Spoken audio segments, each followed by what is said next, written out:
Greetings one and all. Welcome back to the home kitchen here after that bit of a ride out the other day. So yeah, we're going really old school here, back to basics. I just felt like eating something, yeah, a bit of, I guess you'd call it comfort food. So I'm just going to be making an old style meatloaf, just something like our mums or grandmums would have made. So I was just going to cook this anyway, and I thought, well, why not video it? You probably all know how to make a basic meatloaf, but just in case, here's my version of it. So what I've got in here is a kg of minced beef, not lean beef, just the normal sort of mince. I've got a cup of breadcrumbs. I've grated about half an onion and sort of grated that over the breadcrumbs so the juices would sort of drop in to the breadcrumbs as well. And to that, I've got here about 4 cloves of garlic. I've got about a quarter cup of chopped up parsley, fresh parsley. And that goes. Now I've got just about a tablespoon here of dried thyme, about a bit over a quarter of a cup of tomato sauce, ketchup if you want to call it that, and I'm going to add also about a tablespoon of Worcestershire sauce. Doesn't get more old school than that. And that goes. And I'm also going to add a couple of, I've just got these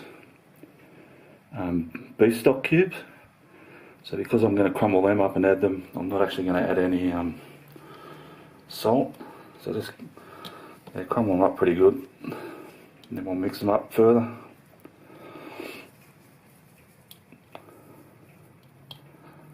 Like I say, just get them roughly crumbled, and then, so yeah, I'm not going to add any extra salt because I've added those cubes, but we will add just a bit of pepper, about a teaspoon. And finally, I've just got 2 eggs that I've just whisked up, and that's going to form the basis of our meatloaf. So obviously, yeah, we're just going to stir that all up, and I'm going to have to get dirty, I can see that with my hands. So how about I just get on with that, and I'll get back to you. Welcome back, guys. So yeah, I've mixed all this meatloaf mixture up. Now all I've done, as you can see, is I've just formed it into like basically a loaf shape. Just lightly oiled the bottom of the pan. Yeah, you can use one of those like meatloaf dish things if you want, but I'm doing it rustic style here today, so make and do without. I haven't got one anyway. And the other thing, I think, I'm not sure, but it might just tend to stew a bit more if it sits in one of those pots, like sit in its own juices and sort of stew away, and might not form such a firm thing. Anyway, that's my theory. I'm sticking to it. So what I've got here, I've just mixed up some tomato sauce, about half a tablespoon. I've got about half a cup tomato sauce, and a couple of tablespoons of brown sugar. And I was looking for some cider vinegar, I didn't have any, so I've just used some verjuice. But yeah, something like that, that'll do fine. So what I'm going to do with this, I'm just going to put a glaze on top now, and then throw it in the oven for about 30 or 40 minutes. So I'll only use about half this glaze, and then I'll glaze it again and then cook it for another, however long it takes, 20 minutes, half an hour. It's a pretty thick loaf, so it might take a while. Now ideally I should be using a like a paintbrush thing for this, but I haven't got one of them either. So I'm just going to spoon a bit on, and then, as always, with my a little bit more with my clean hands, I'm just going to rub that out, lightly rub it in, and get it on top there.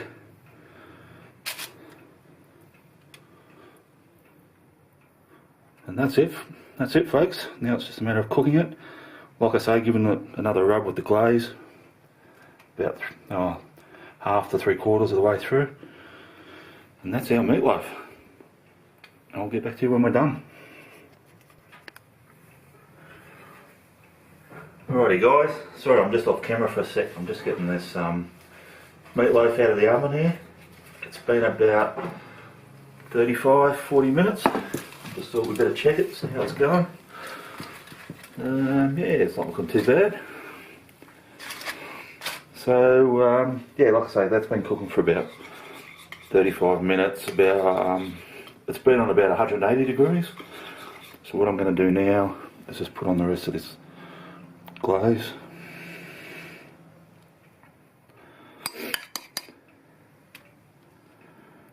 And I'm going to put the temperature up a bit too, probably not too much, probably just about 200. And yeah, cook it for another, well, however long it takes guys. Depends on your oven. I'm guessing around maybe another half hour, something like that. But obviously I'll just check it, make sure it's cooked all the way through. I've got to tell you, it smells fantastic. And we're only halfway through, so I'll get back to you when it's fully done. Alrighty guys, yeah, I've got my rustic style meatloaf out of the oven. So yeah, I'm just going to cut a couple of slices, see how it turned out. Like I said, even at the halfway point, it just smelled fantastic. So I'll just put a few over here. I think I probably needed a bigger plate to sit this on.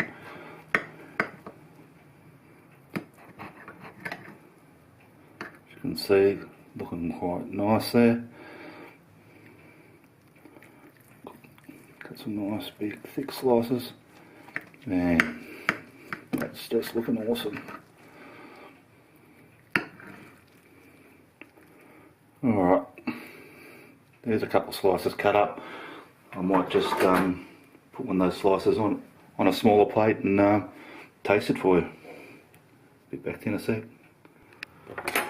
Alright guys, yeah, so I've just got a couple of slices of this meatloaf ready to serve up and eat. As you can see here, it's got a beautiful, yeah, like sticky sort of glaze around the outside.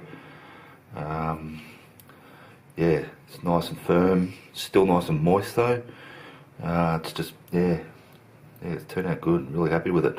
So I'm just gonna taste a bit here off the edge, see if it holds together. Looking good. See if I can put that up there for you to see. Yeah, it's really happy with this one, guys. Simple, but yeah, just a really nice looking dish. I'll taste it.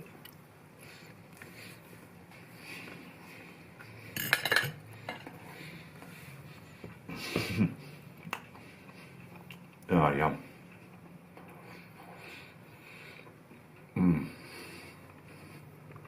Oh, yum.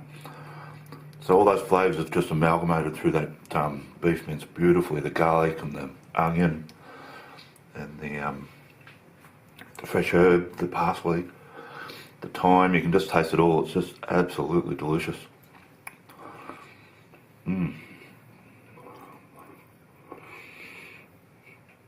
So obviously you could serve this, you know, veggies, mashed potato and gravy, anything like that, whatever you like actually. Even cold, it's going to be good on some sandwiches. Yeah, so anyway, that's it for the cook today. Thanks for watching guys, really appreciate it. Really appreciate my subscribers, those that have subscribed. And yeah, if you're watching this and you haven't subscribed, just think about hitting that subscribe button. Doesn't cost any money. Just yeah, it gives me a bit of encouragement to keep going. Alright guys, I'll catch you next time.